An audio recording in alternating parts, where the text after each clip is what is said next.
Bismillahirrahmanirrahim. Assalamualaikum warahmatullahi wabarakatuh. Innal hamdalillah nahmaduhu wa nasta'inuhu wa nastaghfiruh wa na'udzu billahi min syururi anfusina wa min sayyiati a'malina. May yahdihillahu fala mudhillalah wa may yudlil fala hadiyalah. Asyhadu an la ilaha illallah wahdahu la syarikalah wa asyhadu anna Muhammadan abduhu wa rasuluh.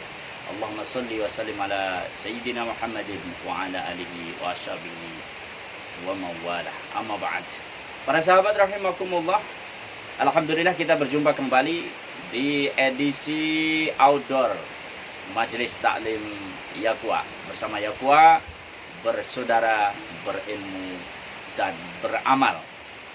Saat ini saya berada di pos.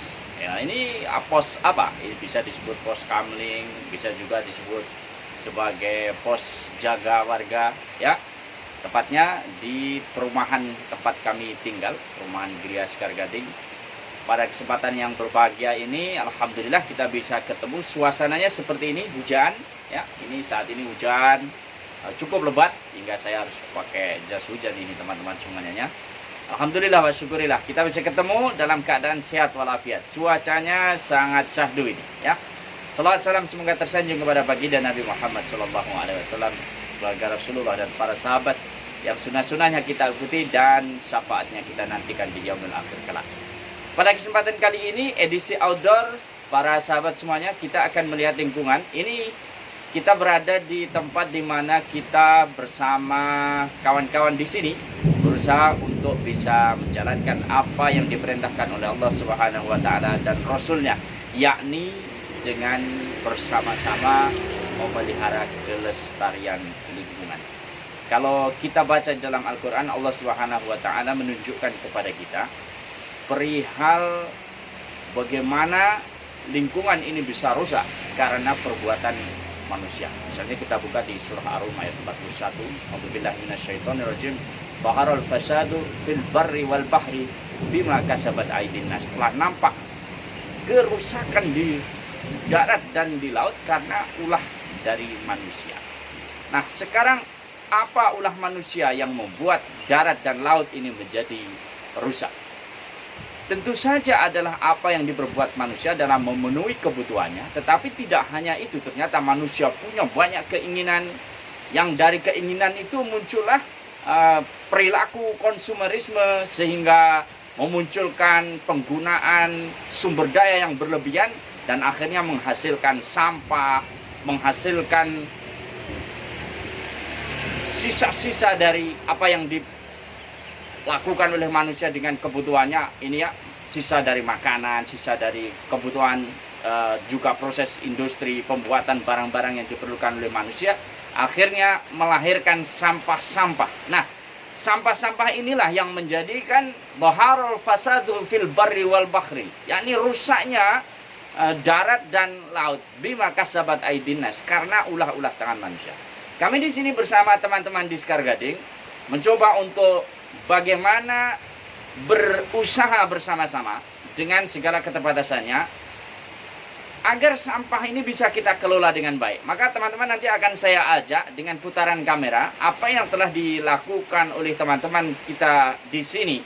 Baik, kita putar sejenak. Baik, ini baik, kita lihat. Baik,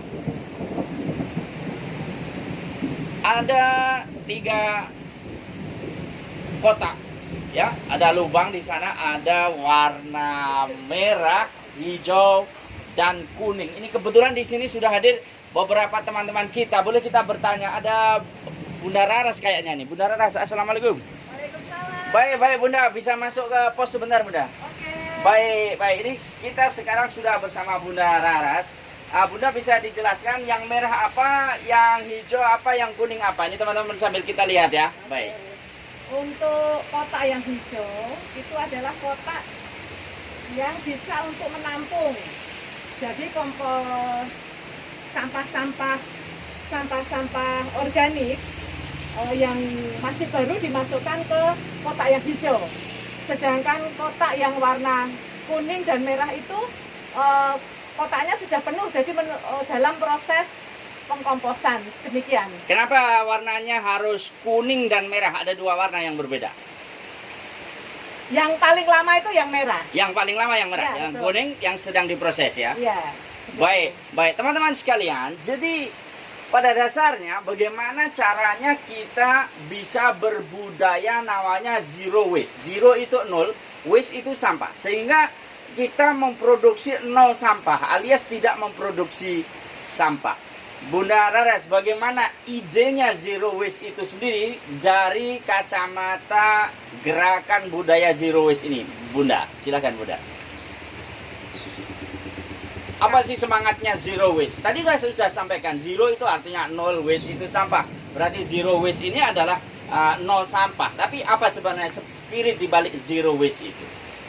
Ya, sebenarnya spiritnya itu berawal dari ide dari Mr. Zero Waste yang kebetulan saat ini berhalangan. Ya, Saya sebagai salah satu warga ibu rumah tangga di sini baik. memang sangat mendukung karena bagaimanapun itu adalah budaya-budaya yang sangat bagus untuk bisa kita terapkan di masyarakat Baik. untuk kita menjaga lingkungan demikian. Ya, produksi sampah menurut Bunda ya di lingkungan kita ini apakah sudah pada ambang yang mengkhawatirkan atau ini merupakan gerakan preventif agar tidak terjadinya penumpukan sampah yang bisa mencemari lingkungan? Menurut pandangan Ibu bagaimana? Menurut pandangan saya ini salah satu gerakan preventif, Pak. Preventif ya? Preventif Ya. demikian.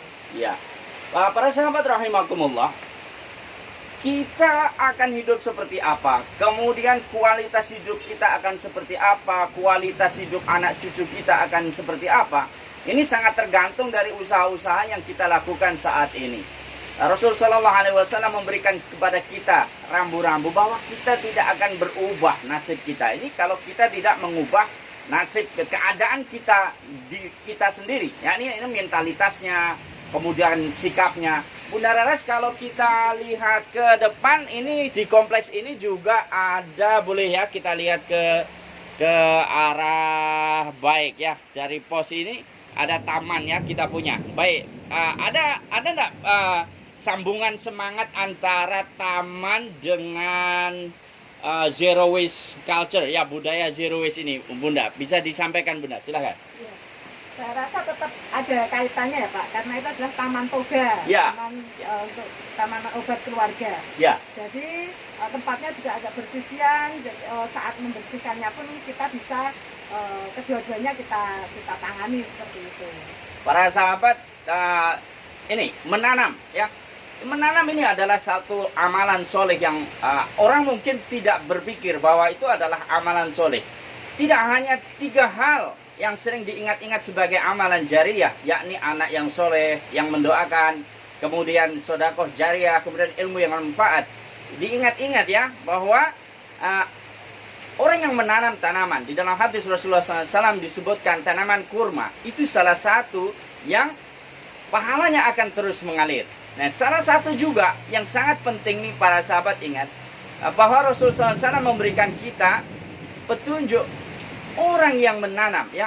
Barang siapa yang menanam pohon dan dari pohon itu manusia atau hewan makan, maka apa yang dimakan ini dihitung sebagai sebuah sedekah. Masya Allah.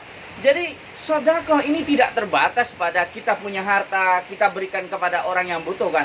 Sedekah juga bermakna kelestarian lingkungan. Ketika kita melestarikan lingkungan dengan menanam, maka apa yang timbul, yang berbuah dari tanaman kita ini, ketika dimakan oleh manusia atau hewan, maka itu dihitung sebagai sedekah. Kita tanya lagi Bunda Raras. Bunda Raras, tentang budaya menanam di teman-teman di Sekar Gading ini, apakah sudah ada gerakan juga?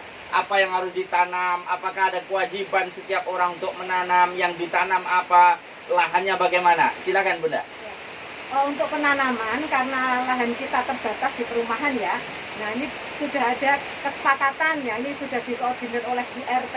Ya. Nah itu Ya. bahwa setiap keluarga itu kita wajib menanam bunganya asoka merah Ya. dan juga minimal tanaman cabai dan serai, demikian Pak. Tanaman cabai, serai, bunga asoka ini harus ada di setiap rumah tangga ya? Iya, betul. Ada rumah tangga. Iya. Kalau lahan-lahan kosong yang ada di sekitar perumahan, apakah ada gerakan untuk penghijauan gitu, menanaminya gitu Bunda?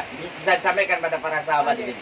Kalau untuk gerakan di tanah yang kosong itu karena ada bantaran sungai, Ya. itu dari Bank Sampah Bumi Lestari secara rutin berkala melakukan penanaman di bantarannya Pak. Di bantarannya. Iya. Para sahabat, mari kita lihat ya, bagaimana ekosistem ini ditata. Ekosistem ini akan menjadi normal, menjadi produktif, menjadi menghasilkan ketika sunatullah, di mana air yang turun dari langit, kemudian ini turun ke bumi, kemudian air ini mestinya adalah disimpan di dalam bumi ya, dengan penyimpanan-penyimpanan apa?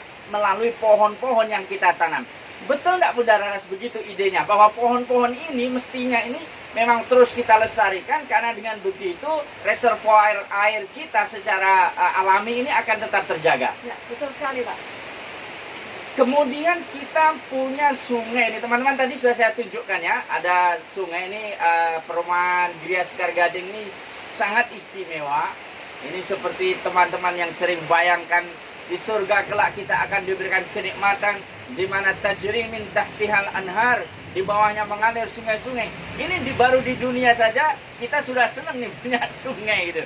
Bagaimana Bunda Raras, teman-teman di Sekar Gading memelihara kelestarian ekosistem sungai dan lingkungannya?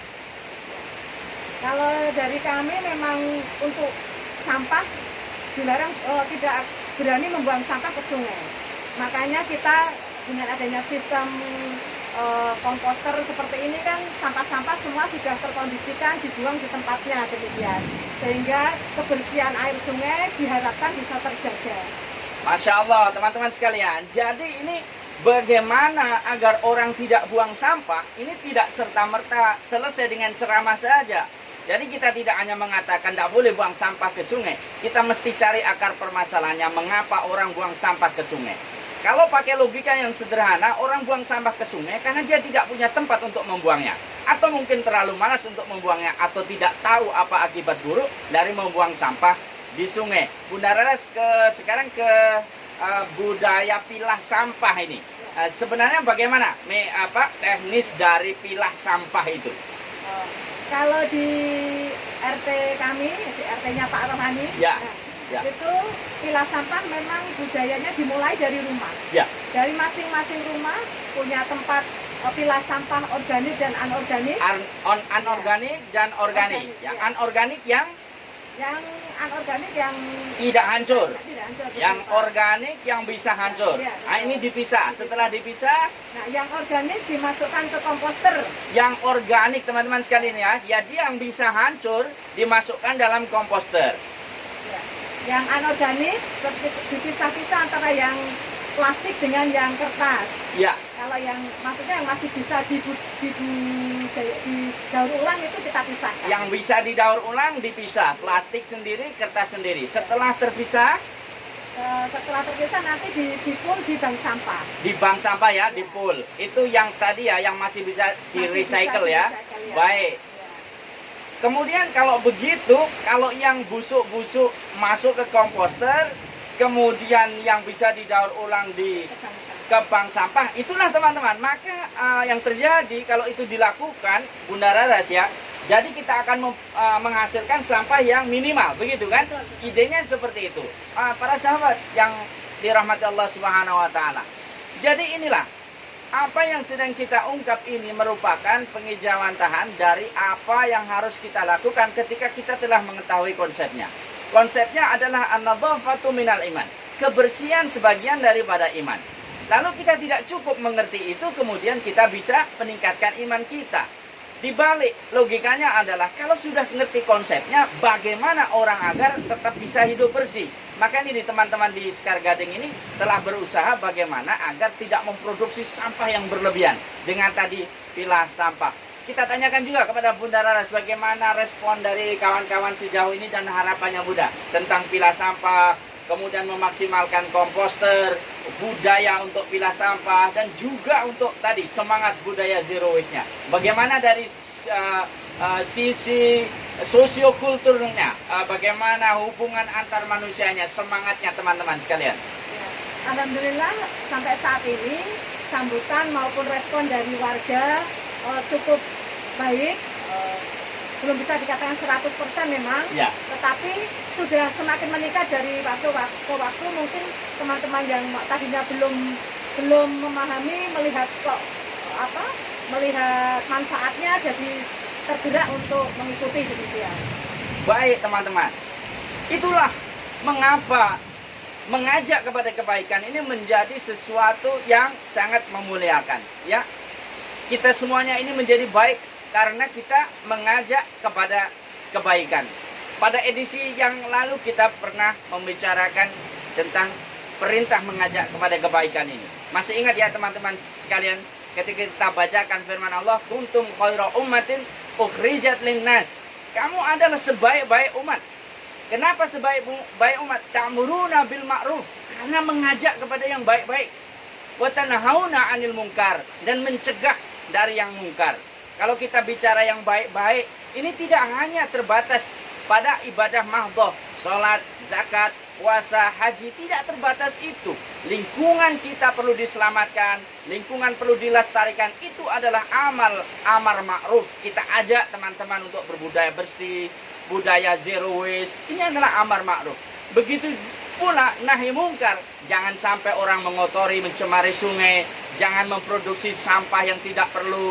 Ini teman-teman sekalian, masalah sampah ini kalau kita tidak arahkan, kalau kita tidak cegah untuk orang tidak suka nyampah, maka yang terjadi nanti adalah polusi berlebihan. Ketika polusi berlebihan terjadi, kenyamanan hidup kita, kemudian tentu saja ya kerusakan lingkungan, ini nanti dampaknya kembali kepada kita dan anak cucu kita. Para sahabat rahimakumullah, sebelum kita akhiri edisi kali ini, kita tanya lagi pada Bunda Raras. Apa harapannya Bunda dengan adanya gerakan budaya zero waste, dan juga kita dengar bahwa teman-teman di Bank Sampah Bumi Lestari ini bentar lagi akan terima teman-teman yang mau berkunjung ke sini ya untuk berwisata budaya zero waste. Bunda bisa sampaikan harapannya dan juga rencananya ke depan, silakan. Harapan ke depan semoga bumi kita bisa semakin lestari, dan itu salah satu warisan kita untuk generasinya, dan seluruh masyarakat semakin tergerak untuk menjaga bumi kita. Memang dari Bank Sampah Bumi Lestari akan ada program untuk eduwisata ya. Eduwisata Ya. baik untuk anak-anak maupun orang dewasa, ya, dengan program-program yang sudah kita susun, demikian. Tapi bisa dihubungi lebih lanjut. Baik, nanti ya deskripsi videonya ada kontaknya. Bisa dihubungi. Baik teman-teman sekalian, terima kasih Bunda Raras. Para sahabat rahimakumullah, untuk edisi kali ini cukup, sampai ketemu lagi. Nanti kita ikuti terus perkembangan bagaimana budaya zero waste ini bisa berjalan, juga sambutan dari masyarakat dan juga dari semua stakeholder yang terlibat di dalam usaha kebaikan ini, dan semoga Allah Subhanahu wa taala memberikan taufik dan hidayahnya kepada kita semua. Wal afu minkum, saya Rohani. Assalamualaikum warahmatullahi wabarakatuh.